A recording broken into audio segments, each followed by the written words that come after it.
Alrighty, so we're on to chapter 5 now. It's our last chapter, and it's actually the only section in chapter 5 that we're going to talk about. Okay, so 5.1, working with functions and shifting and stretching. So we're really going to be talking about what graphs look like and then what changes in the function and how that changes the graph. So that's the premise of what we're talking about today. It is a long chapter. It is 6 pages, and we're going to do a lot of graphing. My artwork isn't that beautiful, so we're going to start off doing it by hand, but the farther we go, we're going to move over to Desmos just so you guys can literally see what they look like rather than looking at my awful pictures. Okay, so first we're going to look at x squared. So we can see I've already drawn it, and this is what we call a parabola, and it's very beautiful. So x squared, and this would be like 0, 1. You don't actually want that there. And 2, what is this? 1 and -1 and -2. What's also a kind of a good habit to do is when you're doing these graphs is also to write a chart along with it. So I want to kind of make a squiggly line right here. So if I had x and f of x right here, I usually like to do, it depends on the domain of the function, what x values like to do. If I can't have negative values, like for square root, I'm not going to try to plug in -2, -1. That's not going to give me anything. But for something like x squared, where its domain is all real numbers, I'm just going to plug kind of around 0 because that seems pretty interesting. So -2, -1, 0, 1, and 2. And we know how to square things. So this is going to be 4, 1, 0, 1, and 4 again. Right? Not a one-to-one function, but a nice function nonetheless. So now if we scroll down here to number 2, x minus 1 squared, let's paste our little, well, that's fun, graph. So we'll do like 4, and I'm going to erase these, okay? So if I plug in these x values into f to kind of get a rough idea of what our graph is going to look like, I'm going to see that -2 minus 1, that's going to be -3 squared. So that's going to be 9. 4 at 0, it's going to be -1 squared, which is 1. And then at 1, it's 1 minus 1, so that's 0. And then 2 minus 1 is 1, so that's 1 as well. So I'm hitting 0 at 1 now when x equals 1. So, but I can kind of tell that my parabola looks pretty close to what I had before. So, oh shoot. One second. There we go. So we kind of just look like that, right? Beautiful. And that's what x minus 1 will do. Okay. And then if we go over here and do x minus 2, we're going to take this with us, copy, paste. So -2 minus 2, that's going to be -4. So that's 16, 9, 4, 1, and 0. So if this is 1 and 2, I'm really only going to be going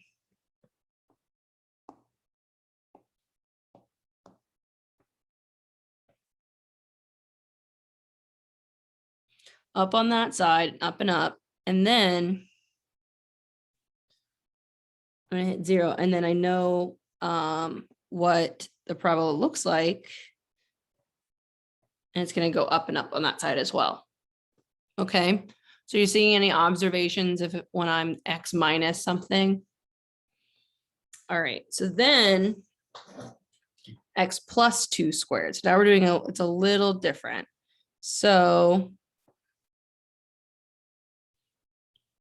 let's grab our little chart from above.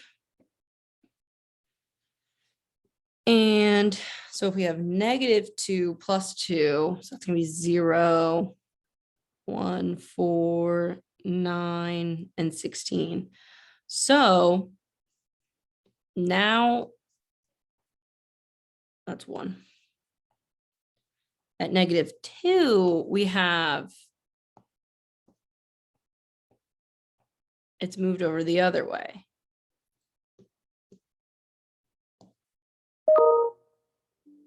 Doo-doo-doo. Oh, I just got the president from email from the president. So we added a constant to the x values, right? So it was x squared. So inside of the square, I'm adding something to x. It's not like x squared plus 2, right? We'll get to that in a second. So I'm adding a constant to all the x values. So how did that change the appearance of each of the graphs? Well, we can still see that we're hitting 0. So I'm only hitting it once. So I'm just kind of moving across the axes. So we can say that adding a constant to x will shift the graph side to side. So if the number that I'm adding to x is negative, so like x minus 1, x minus 2, it's moving to the right. So how does the sign of the constant affect your answer above? So if we say like x plus k or something, right? So if we add a negative value,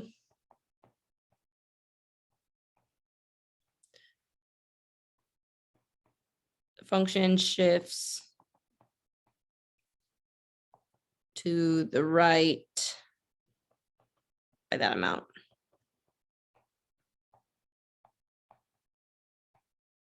Right, I'm not saying, we have to say that if I subtract 1, I'm not moving 2 over, right? So it's by the same amount. So if we add a positive value, the function shifts to the left by that amount. So positive, left, right, negative. Okay. So, and we have this definition from the textbook. All right. Oh, I guess we use H instead of K for horizontal shifts. So to graph y equals f of x plus h. So I'm moving the x value rather than the y value. We shift the graph of y equals f of x to the left h units, and for f of x minus h, we shift to the right h units. So what that kind of looks like is if I have just like this arbitrary graph, and let's say I draw this squiggle. Okay, not that squiggle, but something like that. And that's going to be f of x. Well, then I can move it over here.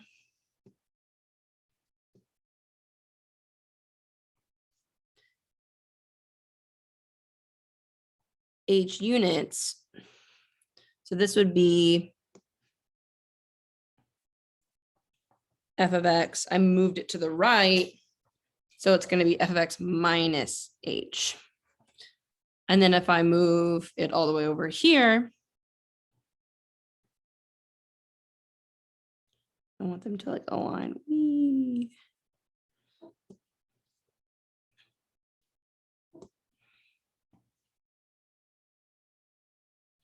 Say that distance is 2h.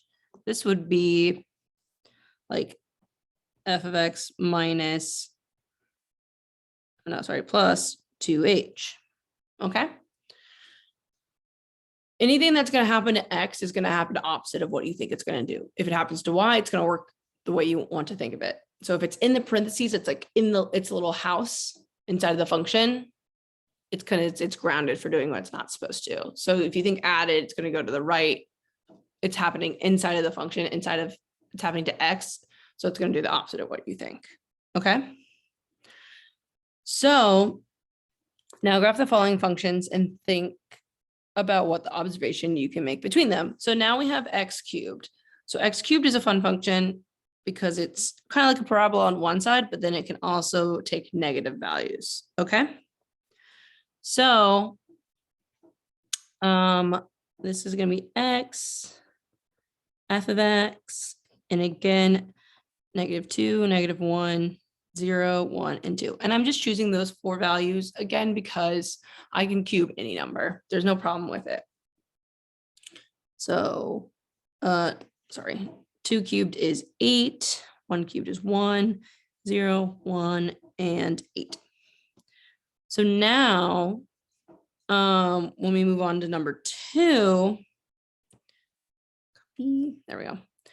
It's X cubed minus 1. So these are all the values when it's cubed, but now I'm going to subtract 1 from each of them. So that's going to be 7, 0, -1, 0, and 7 again. Not 7, negative. Oh, oops, this is -8, -1. So this is -9, -2. There we go. Okay. So at 0, we're starting all the way down here at -1. So it's going to up again and down like that. I usually like to find what's happening at 0 or when the function is 0. And that is at, this is 1 and this is -1. There we go. Okay. So what if we subtract 2? I'm going to grab this fun thing again, my chart.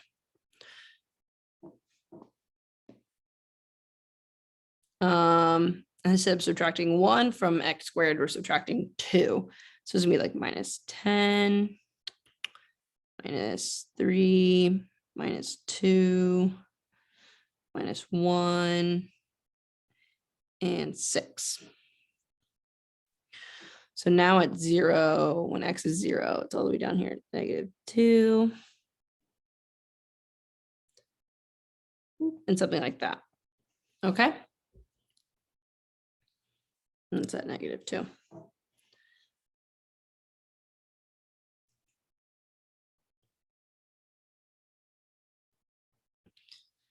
I don't know exactly when it equals 0. Okay. So that's when we subtract from X cubed, right? So not affecting the X value, I'm affecting the output of X cubed. So then, I want my chart again. So let's grab this guy.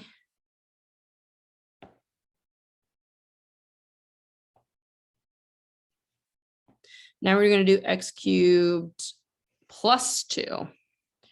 So it's going to be -6, 1, 2, 3, 10. For the first, remember, there's more than those values, right? I'm just doing a few so I can get an idea what's going on. So we're going to start up here. And go like that. Oopsies, doesn't circle back. And then up like that. Okay, so how did the constant added to the function, not the X value, the actual function, change the appearance of the graph? So we can see that we're moving up and down.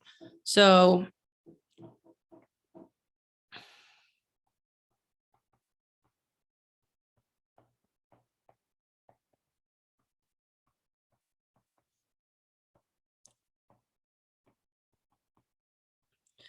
shifts the graph up and down. Okay, so how does the sign of the constant affect your answer? If I add it, it goes up, and if I subtract it, it goes down. So in this case, we would have like f of x plus k. So a negative k would give us a shift down, and a positive k is a shift up. And that kind of makes sense in our head. All right, so these are called vertical shifts. So if we let k to be greater than 0, to the graph y equals f of x plus k, so now we're adding it outside of the function. So it's out of that house that I was kind of talking about. If f of x is the function, so it's outside. It's going to shift our original graph up.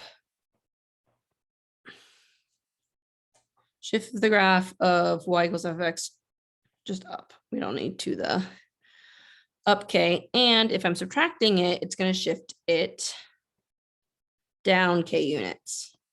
Okay, so that's, we've seen vertical up and down if I'm adding it outside of my function, and then horizontal, it's changing my x values, right? So it makes sense if I'm adding it to the x that it's going to shift along the y-axis. And if I add it to the y value, so the function, it's going to go up and down and kind of go along the y-axis.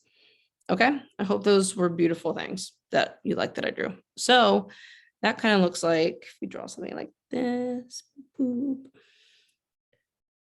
So if I drew, let's say something like this, copy, paste, and then paste.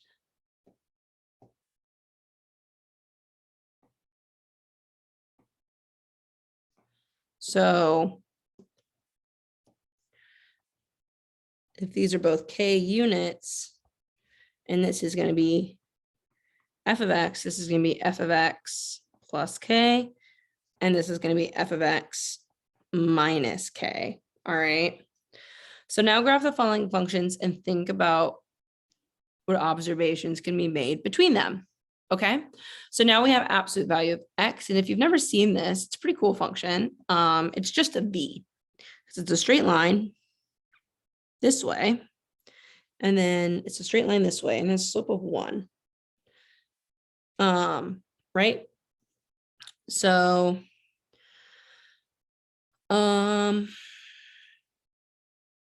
if I make a little chart for this one, it would be like, I really would only care about -1, 0, and 1, because I know what our outcomes are going to be. So f of x would be 1, 0, and 1. So now what if I negate the outside? Negating the inside won't do anything in this case. But what if I negate the outside?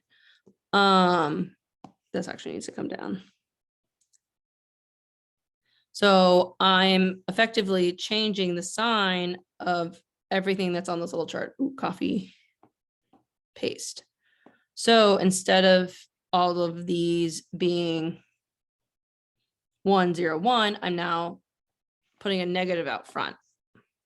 0 or negative, negative, negative. Can you see that right there? -0 is just 0, but that means that all my values are getting negative now. So we kind of look like this.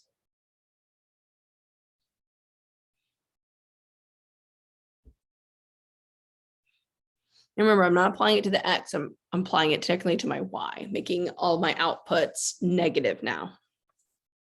What if I make the inside negative? So when we make our inside negative, that also is going to change our domain sometimes. Okay. So for square root of x, this guy, he's pretty one-sided. He kind of just looks like that. He's like that 1/2 of the parabola. I don't like that. We'll stick with the green. Okay. So, but what if I negate him? So I know for x, I'm only gonna be able to do like 0 and 1 and like 4. And that's gonna give me nice things like 0, 1, and 2, the square root of them. But what if I negate it? I then can't plug in 1, because then I'd be plugging in square root of -1. So it changes my domain now. So, but I can still plug in 0. That's okay. I can plug in -1 because that would give me a negative times a negative is a positive. So you can be +1, and I can plug in -4. And that'll give me 2, 1, and 0. And it goes this way. It's pretty cool, right? I can't plug in x equals 1 because that would give me square root of -1, which is not a real number. All right. So did the negative sign that was multiplying the function, so talking about this guy up here, change the appearance of the graph? How so? So it's not shifting it up and down. It still looks pretty much the same, but this is what we would call a reflection. So it's like if this was the sunset, this would be the sunset on the lake. It's like reflecting over the ocean or something. All right. So if a negative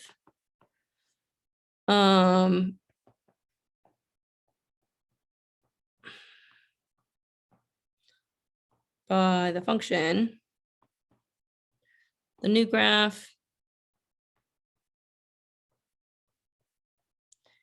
is reflected over the x-axis. All right, so we can see that this is the x-axis. Let's get right here.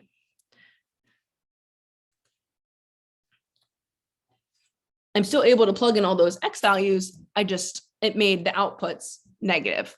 So my x's didn't change, my y's did. So that's why it's reflecting over the x-axis. It changed which parts of the y-axis it's on. Did the negative sign that was multiplying x values change the appearance of the graph? How so? So we see here when we're multiplying, we're putting the negative on the x, it reflected the other way. It's changing that, it's directly impacting the x values. So it's gonna flip it over to the other side of the y-axis where the x values are negative. So we're gonna say it flips or reflects over the y-axis, because the y-axis is when x equals 0. So we're changing from positive values to negative values. So that's why it's flipping over that axis. Okay. So to the graph y equals negative f of x, reflect the graph over the x-axis.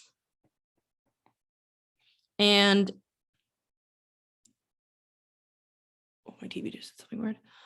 To the graph y equals f minus x, reflect over the y-axis. So I'm changing the x's here. I'm making them negative. So the y isn't changing. So my x values are going from over here to over here. So that's why we're flipping over that axis. And similar, if I'm making my y values that are up here over here, I'm flipping over the x-axis. There's a nice little doodle in your textbook that I want to find for this.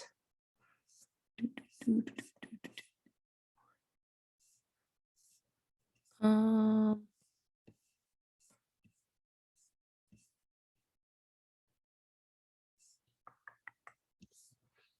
don't really have it. Okay. Maybe they do later on. Is it down here? Yeah, here it is. Okay. So they draw like 2 pictures. Oh my God.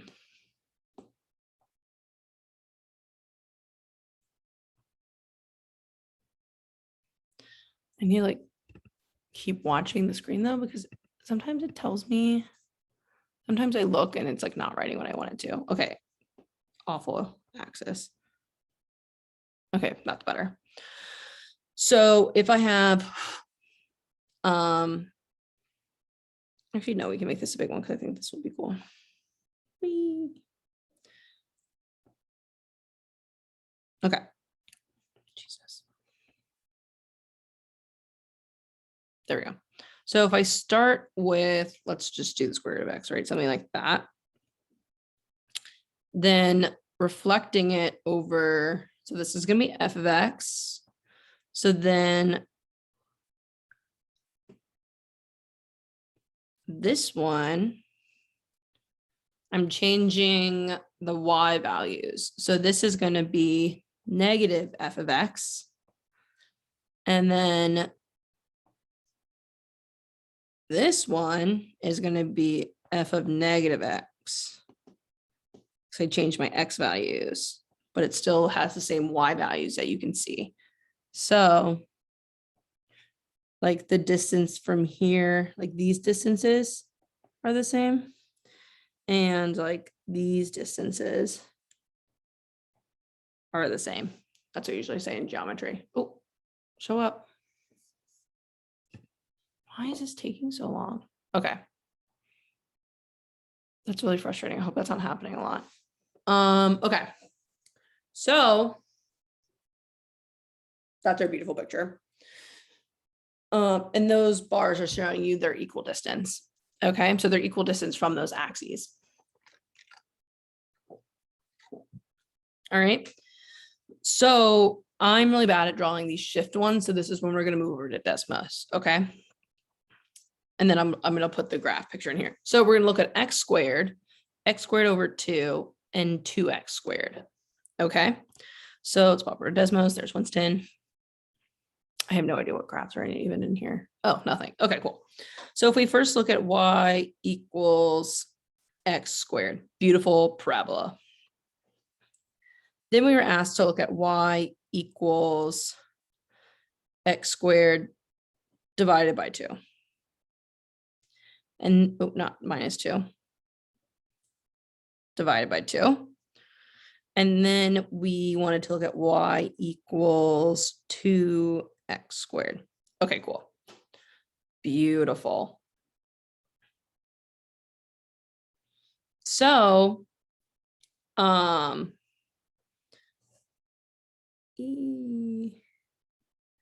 we can see here, so x is our original. Green is 2x squared and blue is x squared over 2. So I'm going to screenshot that. Notability. And then we're going to photo library, all photos. And that's not going to fit. Hold on.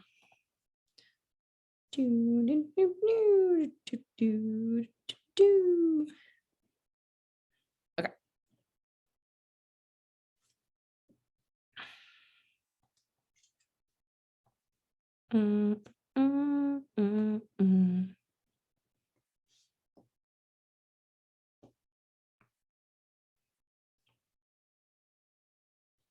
What is going on?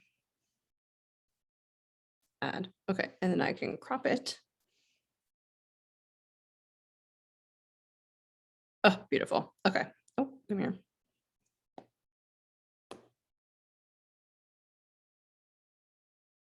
Okay, so we can see, get rid of that ugly part of Desmos.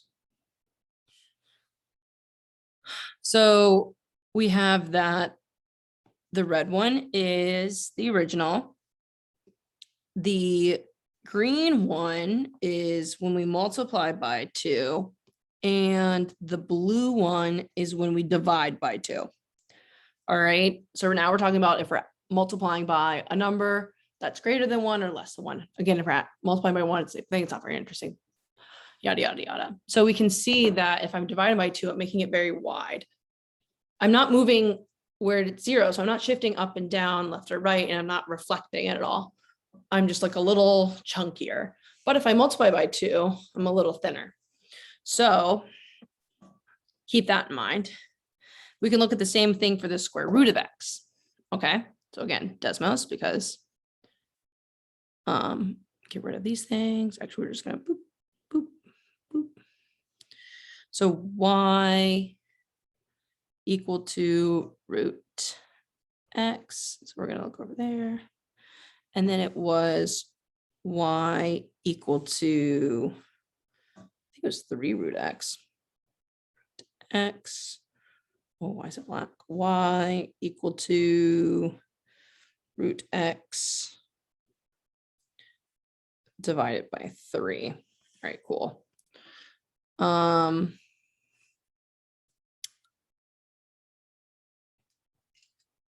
Go, notability.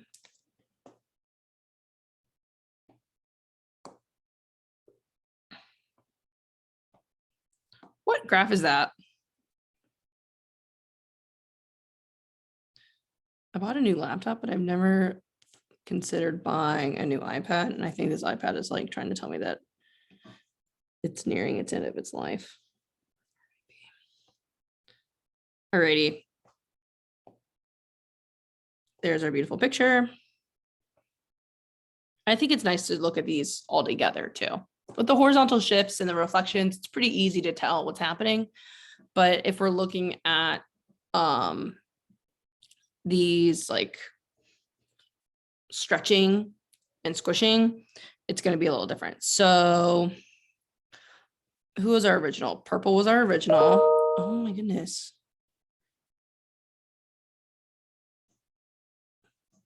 I don't know, it's just like triggering. Black was 3 and red is this guy. Okay, oopsies. So we can see that if I'm multiplying by 3, it's going to be, again, fatter. I think when we, so, but I'm talking about like fatter, like from the x-axis, right? And then for the purple is the original, and then the red is blue. It's kind of getting squished down towards it. But that was kind of opposite of what we were looking at when up above, right? We see that 2x squared, that was the skinnier one, versus dividing by 2, that was like the fatter one. But these are going the other way. So we're talking about stretching and pressing horizontally versus stretching and compressing vertically. So how do we kind of talk about the difference between those two? How did the constant that was multiplying the function change the appearance of the graph? Stretched or compressed?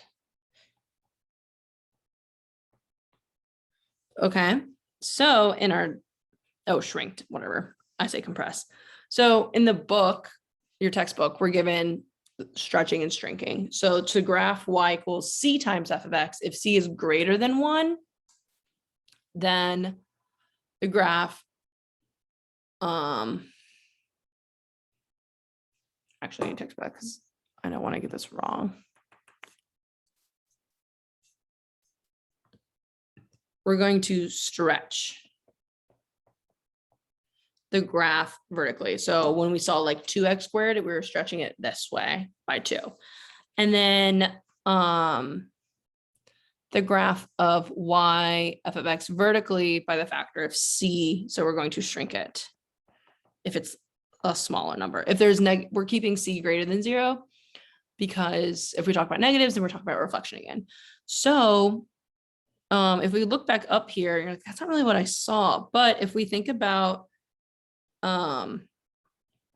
this 3 square root of x, so we saw 2x squared, that one got definitely, I like kind of pulled it up, which also kind of made it go in a little bit as well.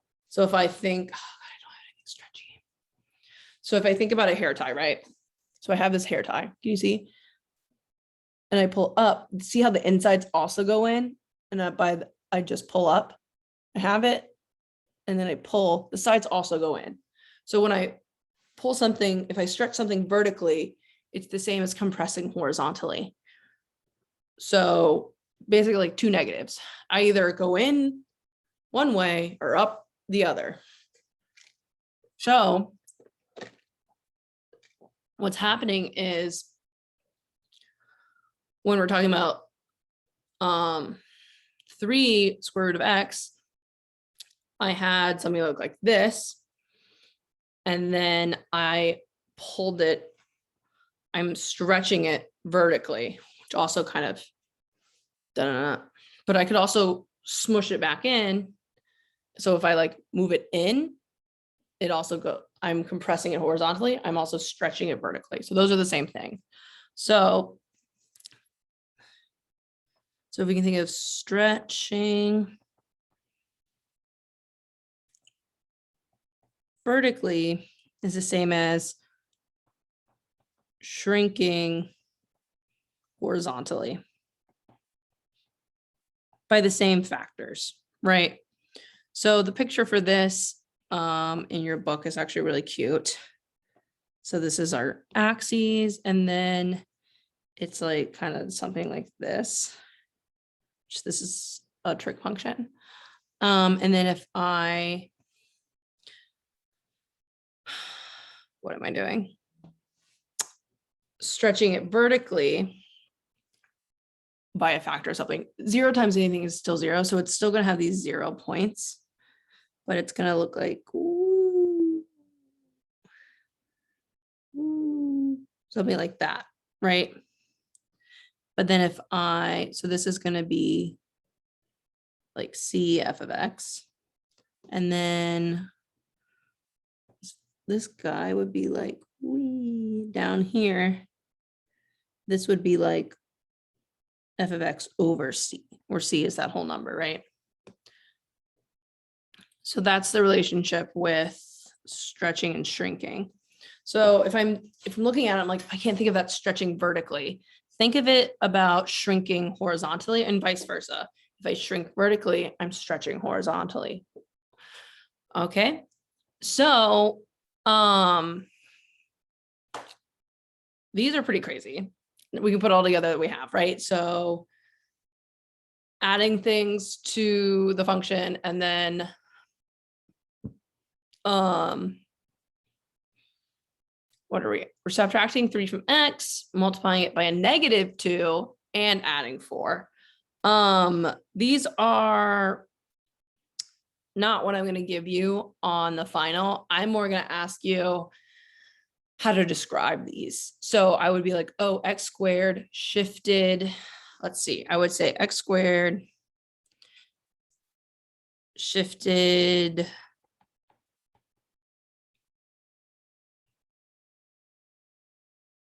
so it's negative, so it's going to do opposite what I want. So to the right 3, then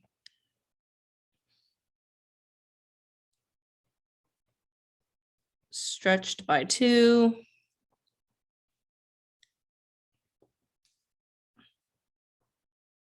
but negatives on the outside. So my y values are going to change. So I'm going to flip over the x-axis, reflect it over the x-axis.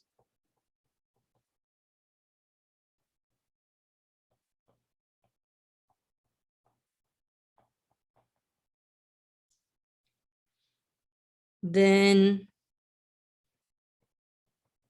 shifted up 4. So this is kind of what I would ask from you. I would give you this written part and then ask to describe the function or like write the function out. Okay. So that's how I would go from there to there. So I'm not actually, I want you to describe the graph.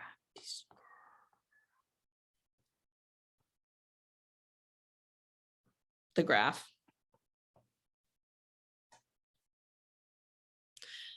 of the following functions using properties discussed above. Okay. And there's more than one way to describe them.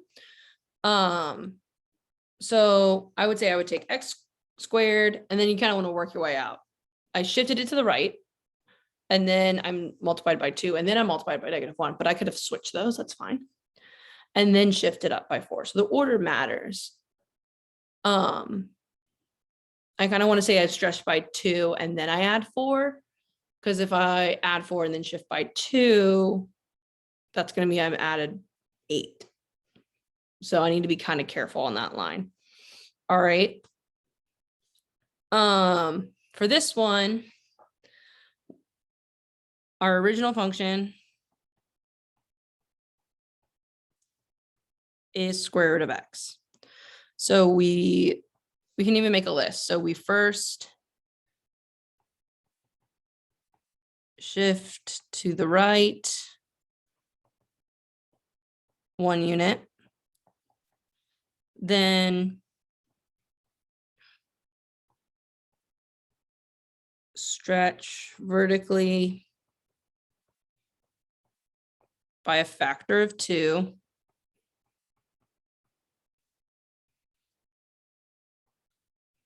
Then